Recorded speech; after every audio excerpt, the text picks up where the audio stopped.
Па сутнасці гістарычная хроніка. Саманазваны кіраўнік лівійскай нацыянальнай арміі Халіфа Хафтар у атачэнні беларускага КДБ.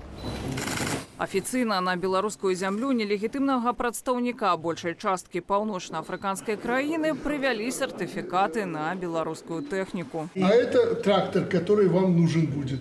А таксама кошык славутай, мяса-малочкі і шакаладу. Хранить долго нельзя, без консервантов. Лукашэнкава прапаганда амаль не напружвалася, каб патлумачыць візіт лівійскага госця. Асабістае суправаджэнне яго кіраўніком КДБ тым больш. Господин Хафтар, прошу считать, что вы приехали к своим друзьям.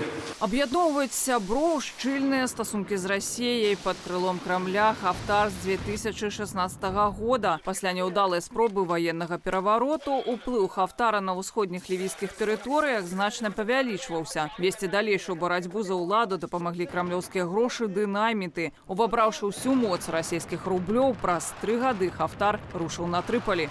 Гэта была спроба зрынуць урад нацыянальнай згоды, які супрацьстаіць мяцежнаму генералу, які прызнаюць захад ДААН. Вельмі шмат залежала ад дапамогі Расіі авіяцыяй і групай Вагнера. У пікавай, скажем так, сітуацыі, у пікавы момант баёў за Трыполі вагнераўцы проста адышлі. Яны не далі Хафтару ўвайсці ў Трыполі, чым, уласна кажучы, паставілі яго яшчэ ў большую залежнасць ад Расіі. У гэты ж час Лукашенка з дапамогай кампаніі сына Шеймана і бізнесоўца Александра Зінгмана ўжо ваўсю здабывае золата ў суседнім Судане. Доступ да гэтага рынку беларускі дыктатар атрымлівае яшчэ ў 2018 годзе пасля прыходу ва ўсходнюю афрыканскую краіну ПВК «Вагнер». Перад гэтым некалькі год Лукашенка пастаўляе туды зброю. У пэўнай ступені гэта можа ўказваць на сувязь Лукашенка і Хафтара праз ПВК, кажа кіраўнік беларускага расследавальніцкага цэнтру Станіслав Івашкевіч. Приезжайте в любое время. Яднаць лівійскага генерала і беларускага галоўнакамандуючага можа таксама гэты чалавек. Бізнесоўца, былы прадстаўнік Рамзана Кадырова па Лівіі Леў Дзеньгоў. Менавіта ён займаўся вызваленнем беларускіх і расійскіх грамадзянаў, якія патрапілі ў рукі розных лівійскіх груповак, распавядае Станіслав Івашкевіч. Гэты Дзеньгоў, што вядома псеўданім, уваходзіць ва ўрад кампаніі, звязанай з сынам Ірына Абельскай і экс-прэзідэнтам Кыргызстану Курманбекам Бакіевым. Апошнія 12 год ён хаваецца ў Беларусі. Кампанія, якая яднае ўсіх гэтых людзей, займаецца біятэхналогіямі і прыносіць някепскія кітайскія інвестыцыі.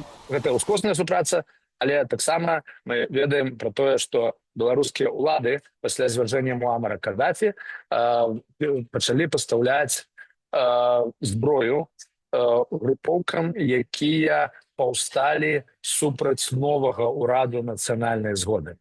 У прыватнасці такім зінтанскім брыгадам пастаўлялася зброя. Зінтанскія брыгады – узброеныя фармаванні. Назва ад гораду Зінтан, адкуль яны паходзілі. У той час гэтыя групоўкі кантралявалі аэрапорт Трыполі. Лукашенка, які атрымаў дазвол на пастаўку зброі афіцыйным уладам Лівіі, зрабіў разварот. У выніку зброя трапіла ў рукі зінтанцаў, а сітуацыю разбіралі ў Радзе бяспекі ААН. Як высветліцца пазней, зінтанскія групоўкі забяспечваў вядомы сербскі збройны барон Слабадан Тэшыч. З Беларусі ён таксама меў сувязі. У пэўны перыяд цягам 2 гадоў ён прылятаў у Менск каля 200 разоў, кажа Станіслав Івашкевіч. Расследаванне ў СРП показала, што беларускія кампаніі Трансавіаэкспорт і Рубістар пастаўлялі ў тым ліку і зброю для гэтага сербскага гандляра зброі розным паўстанцкім групоўкам у Лівіі, якія потым у выніку і аб'ядналіся пад кіраўніцтвам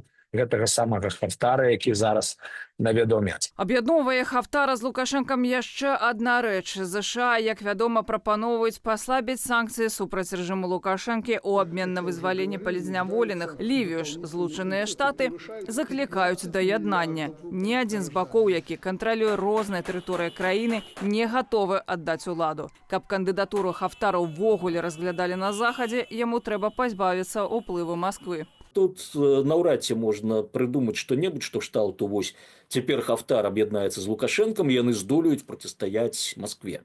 Не, у іх наўрад ці гэта ёсць у думках, бо яны разумеюць, наколькі яны залежныя ад Масквы і што любы крок у бок пазбавіць іх рэсурсаў, неабходных для захавання вось гэтай галоўнай рэчы ў іхніх жыццях, самай салодкай рэчы, гэта ўлада. Візіт Хафтара ў Менск хутчэй за ўсё прайшоў са згоды Масквы, а нават і на асабістую просьбу Пуціна, лічыць эксперт. Ёсць яшчэ адна рэч. Пасля дзяржперавароту ў Сірыі Расія перасоўвае свае ваенныя базы ў Лівію. Пра гэта сведчаць розныя аналітычныя дадзеныя. Цалкам магчыма, што тая самая беларуская зброя можа ў хуткім часе быць выкарыстаная для пачатку чарговай хвалі вайсковага супрацьстаяння ў Лівіі.